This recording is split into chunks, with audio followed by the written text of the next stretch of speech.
Hello friends, welcome back to my channel. In this video tutorial I will show you how to fix Instagram notes GIF option not showing.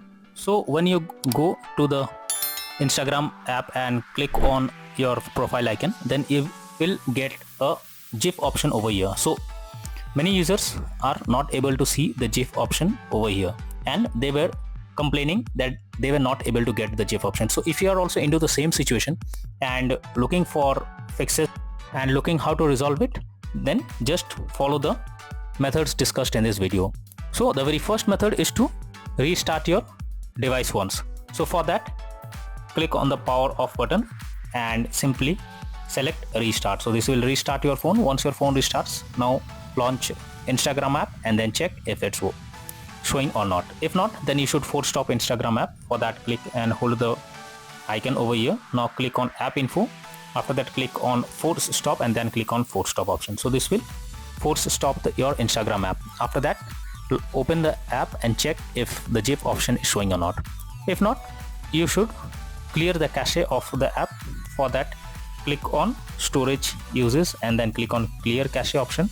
And after that, go back and then check if the GIF option is showing or not on Instagram notes.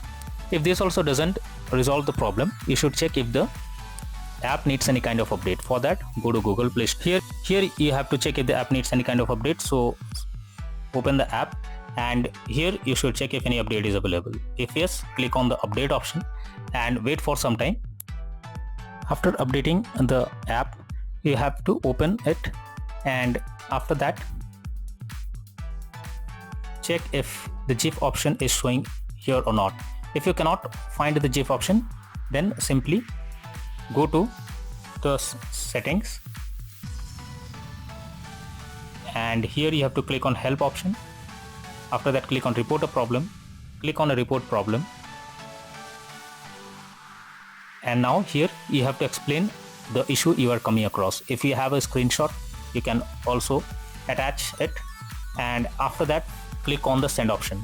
Once you send the report, you have to wait for some time unless you get any response from the support team.